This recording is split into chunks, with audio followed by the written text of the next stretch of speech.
Hey, what's up, everyone? Let's dive into today's big news. Just hours before the deadline, a federal judge in Boston halted President Trump's buyout offer for federal civilian employees. Judge George O'Toole Jr. issued an injunction, pausing the program until at least Monday's hearing on its legality. So, here's the scoop. 4 unions representing a whopping 800,000 federal workers filed a lawsuit against the buyout. They argue it's unlawful, arbitrary, and harmful to the government.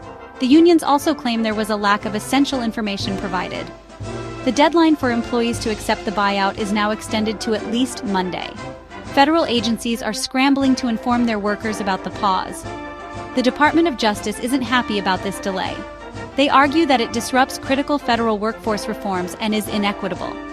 Now, what was this buyout offer exactly? Full-time federal civilian employees were offered buyouts, allowing them to be paid with benefits through September 30th, 2025, if they resigned by the deadline. Most civilian staff were eligible, except for military personnel, USPS employees, immigration enforcement, national security, and public safety workers.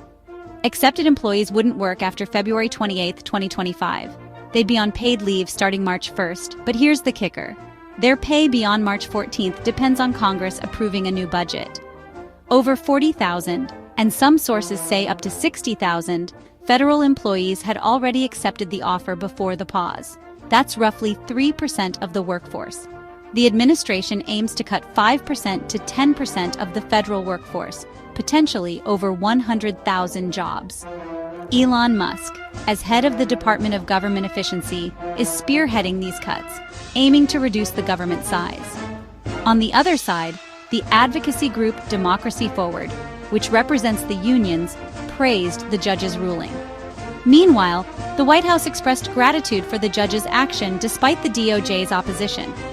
This buyout is part of Trump's broader plan to shrink the federal government, including hiring freezes, barring remote work, and eliminating agencies.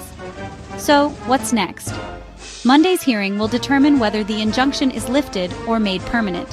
The legality of funding beyond the current budget's expiration is still up in the air, as is the long-term impact of these potential mass layoffs on government services. Stay tuned for more updates as this story unfolds. Catch you all in the next one. Peace. Please do not forget to subscribe to Impact Stream.